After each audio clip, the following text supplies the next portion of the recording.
Hi, I'm Jon. I'm Lily, and We're Urban Stargazers.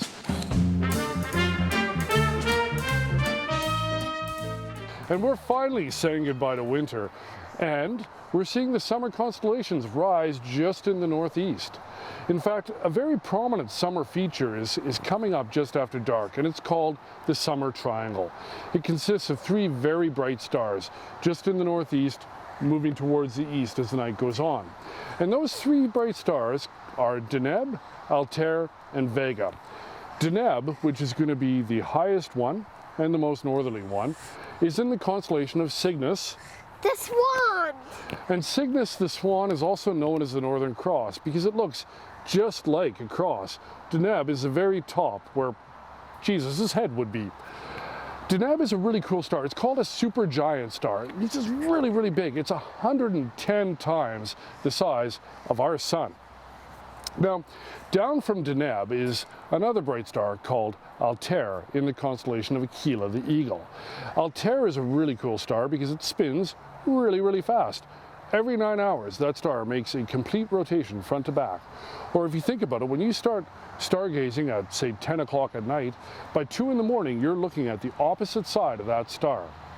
And then moving up from Altair is the constellation of Lyra the Lyre, and the bright star there is the star Vega. Vega is kind of a cool star because in the 80s, Carl Sagan, a very famous astronomer, wrote a book called Contact. And in that book, an alien civilization sent a message to Earth, and that civilization came from the star Vega. Those three stars, Deneb, Altair, and Vega, form the Summer Triangle, and they're going to be with us all summer long.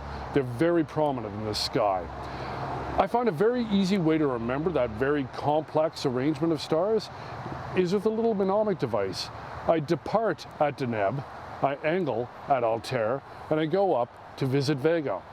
Watch that constellation in the northeast right now, and as the summer goes along, it's going to move higher in the sky and become very, very prominent all over Canada. It's a great way to find your way around the night sky.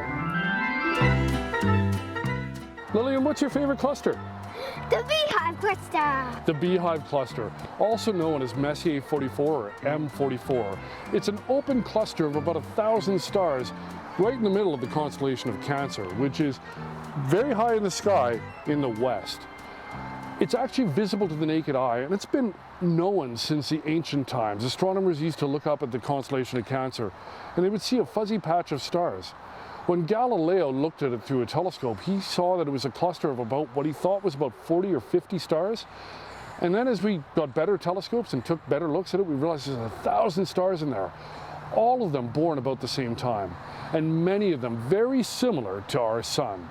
In fact, it was quite exciting because in 2012, astronomers found planets, 2 of them, orbiting stars almost identical to our sun. Now, these planets have turned out to be gas giants. They are not likely to harbor life like the planet Earth, but it is still a really cool discovery and something that you could see just with your naked eye or with a good pair of binoculars. And with a good pair of binoculars, you're going to see just how beautiful this big cluster of stars is. It looks very much like a bunch of bees swarming around a hive, and it is one of the most beautiful things in the night sky right now. What constellation is next, Lillian? The Hercules! Hercules. Hercules is a constellation just off in the east after dark, next to Lyra the Lyre.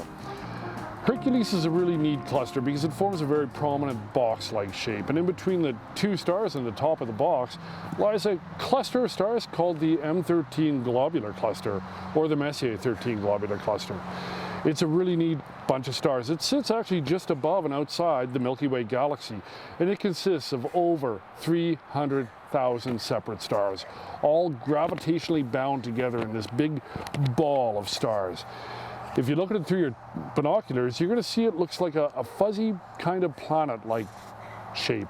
If you look at it through a telescope, even a small one, you will see it's an absolute explosion of stars. It almost looks like something blew up in the night sky. Now, the M13 globular cluster is really interesting because it holds the distinction of being the first celestial object that we've ever sent a message to on purpose. In 1974, in Arecibo, at the Arecibo Observatory, we sent out a coded message to let the cosmos know, hey, we're humans, we live on the planet Earth, we're here, this is where we're located, and come and say hi. We sent that message, beamed it right off into space, into the M13 globular cluster, hoping that eventually when it reaches there, somebody will be there to hear the message. Well, unfortunately, we discovered a few years ago that we missed the cluster by a few hundred light years, but the message is still out there. It's 44 light years away from Earth, traveling into outer space, letting the whole cosmos know, hey, we're here, we're human. And you can look at that globular cluster any night. Just pull out a good pair of binoculars, look about a third of the way between those two bright stars at the top of Hercules. It's right there waiting for you. What should we talk about next, Lillian? The moon! The moon. Everybody sees the moon when they're outside. On a clear day, you can see it in the sky. But do you ever really pay attention to the moon?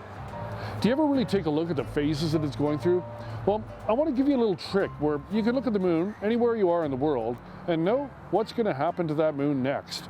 And the trick, the mnemonic device I want to give you is called OCD. So if you imagine the letter O, that's a full moon. Boom, right there. From the full moon, the moon's going to slowly start going towards a crescent phase, and it's going to start to resemble the letter C. In fact, if you look at the moon and it starts to resemble the letter C, you know that the moon is waning. And it's going to slowly turn from a full moon into a new moon. After the new moon, where there's no moon in the sky whatsoever, it comes back with a crescent shape on the other side of the moon, the D side of the moon.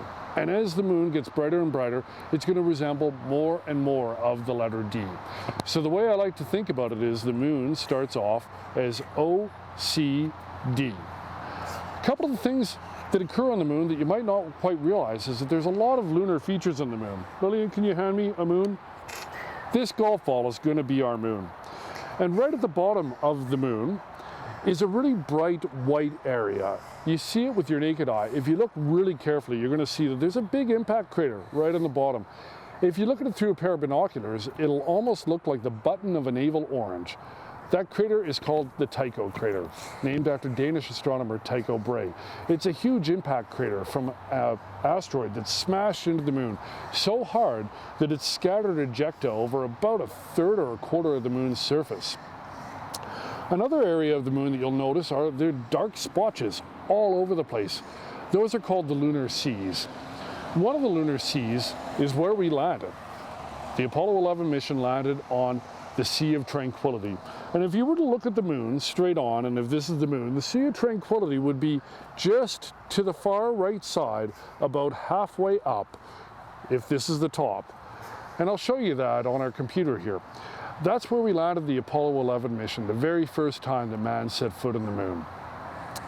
Just over to the other side of the Sea of Tranquility is the Copernicus crater, and that forms another feature of white on the moon.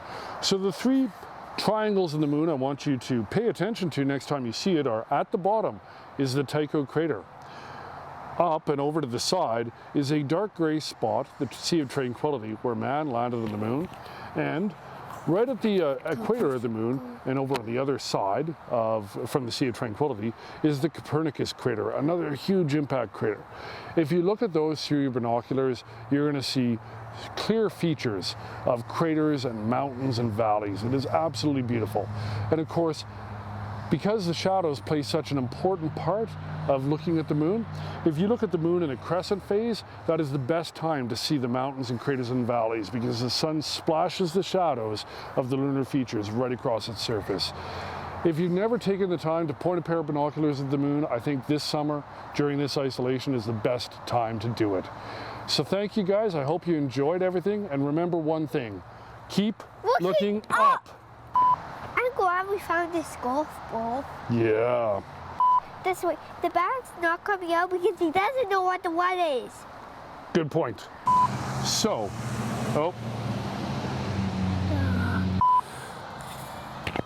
I lost my train of thought.